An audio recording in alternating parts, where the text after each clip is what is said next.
In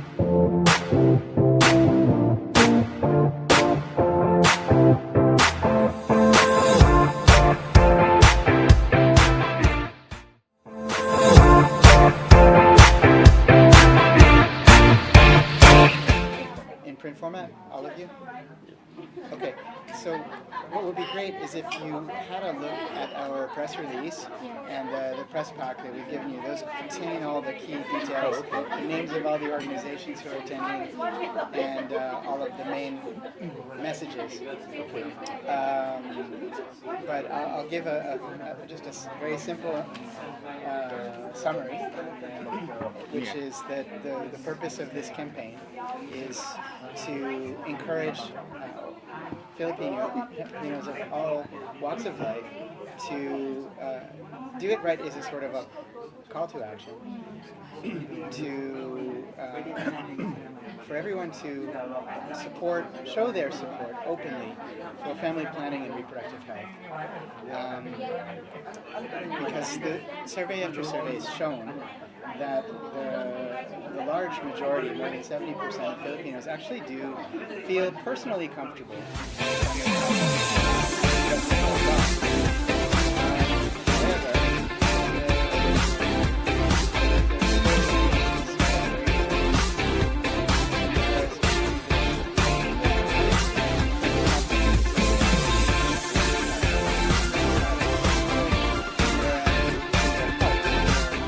when most people kind of keep that belief and support in the way that they don't want to show it in public.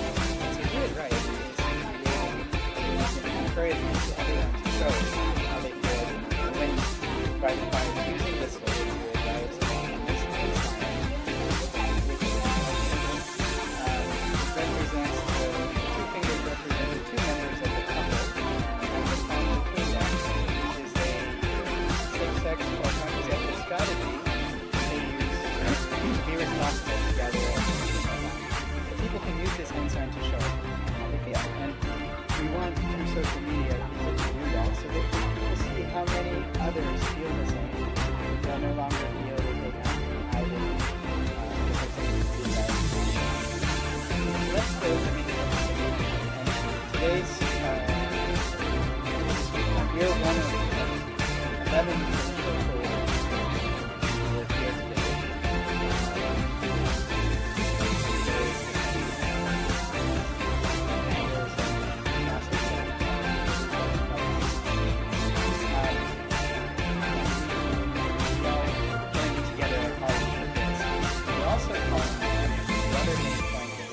Today is that we're calling on other organizations and individuals to join us in promoting the Do It Right campaign. We don't own Do It Right. It actually belongs to everyone. All we're doing is trying to create kind of a movement and call upon others to join the movement and sustain it. We as 11 are just getting it started, but we hope that it will be sustained and grow and evolve over time with the help of many other voices. So that's the essence of it.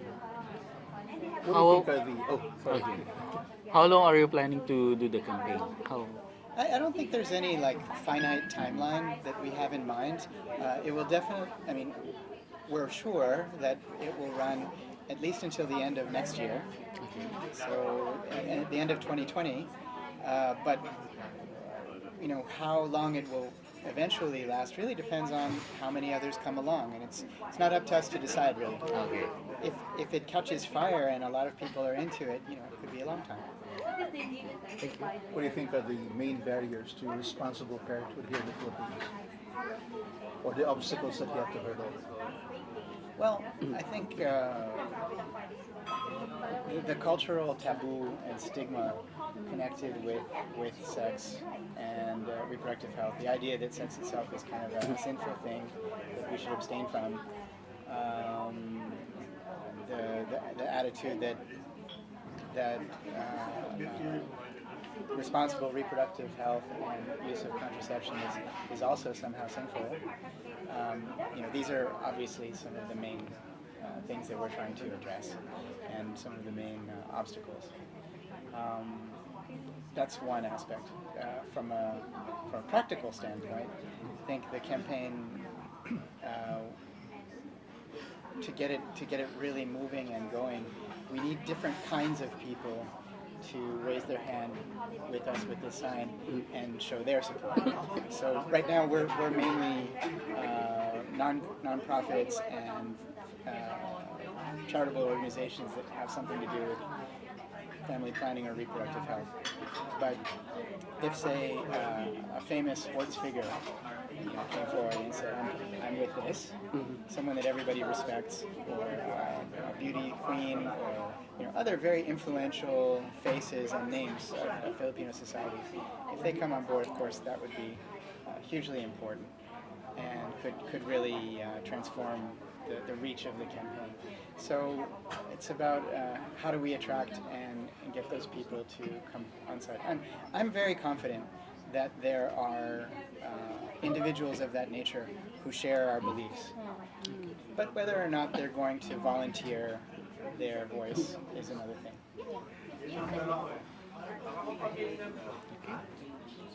Okay, well, the Philippines is the largest Catholic country in Asia. So by launching this campaign here, do you see the Catholic Church as a big opposition or a challenge for making this work?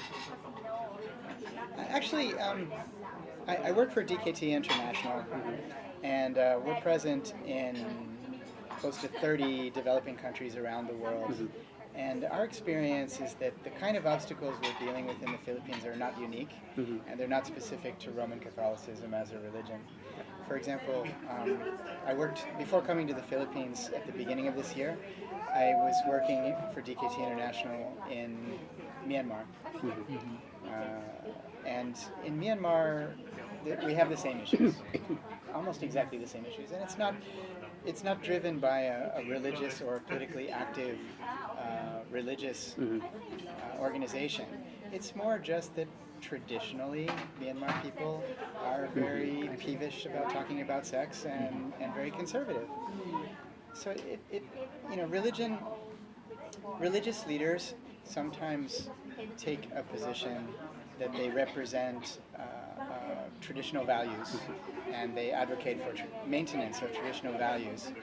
And but it's not always the case that religion or the tenets of a certain religion are behind. It may just be that society was like that for many years. Now, the difference in the Philippines is that the church is vocal and active on this issue. They bring cases up in court to try to block the implementation of the reproductive health law and so on like that. So that level of organization is different, but the forces of people who want to restrain change from traditional values is present pretty much everywhere.